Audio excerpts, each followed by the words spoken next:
PG. Ito ay nangangailangan ng patnubay at gabay ng magulang para sa mga batang manunood.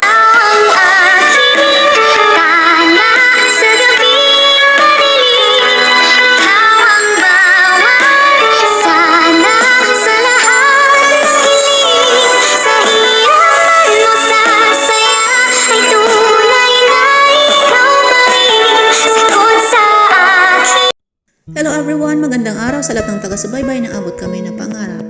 Naging palaisipan nga kila Giselle kung bakit nga itinanggal nga itong si Zoe sa testamento nitong si Don Pepe at hindi na nga siya pamamanahan. Ngunit ito hindi pa naman final dahil nga sa pagbabago na yun ng testamento nitong si Don Pepe ay hindi niya pa ito napipirmahan. At ito nga si Giselle, sabi niya nga dito kay Moira ay wag muna siyang mag-celebrate dahil hindi pa nila alam kung ano ba talaga ang dahilan kung bakit tinanggal nga itong si Don Pepe ang mana dito kay Zoe. At dahil nga ito nga si Giselle ay iniisip niya na nga na maaaring may kinalaman nga sa pagkakaaksidente nitong si Don Pepe ang nangyari nga yun ang pagtanggal nitong si Don Pepe sa isa sa mga pamamanahan niya sanang kanyang apong si Zoe. Ngunit hindi nila alam na nalaman na nga nitong matandang si Don Pepe na ito nga si Zoe ay hindi niya talaga tunay na apo at ito lamang dalawa ang kanyang apo na ito nga anak niyang si Giselle na anak nitong si Giselle na si Justin at ito nga si Annalyn na anak naman itong si RG kay Lynette.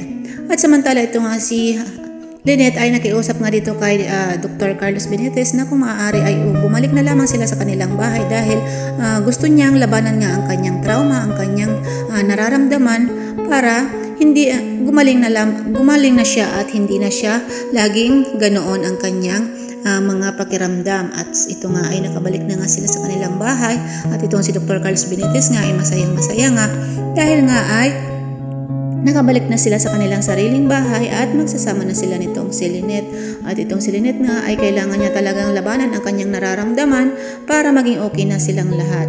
Samantala itong si Giselle naman ay nakiusap nga dito sa kanyang dating nobyong si Eric na kung maaari ay gusto niyang makasama ang kanyang anak na si Justin at kung maaari ay pakiusapan niya ito para makasama niya ito kahit sandali lamang sa araw ng Pasko na yon.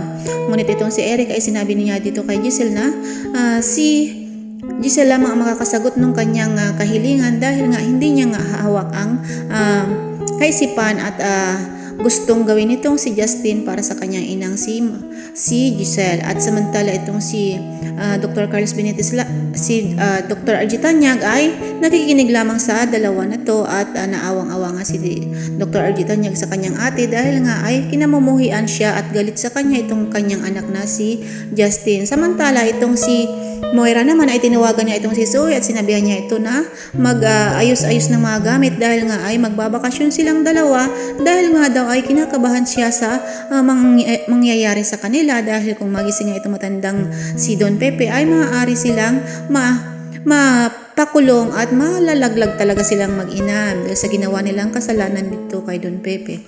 Samantala itong si Dr. Ivan at si Dr. Karen naman ay tuwang-tuwa ngang ibinalita sa mga dating katrabaho dito sa Apex na makakabalik na sila sa Apex at dahil nga ito ay si Giselle nga ang tumulong sa kanila para makabalik uli sila dito sa Apex at tuwang-tuwa naman itong kanilang mga katrabaho na sila Annalyn at itong kanyang mga kaibigan na doktor at nurses.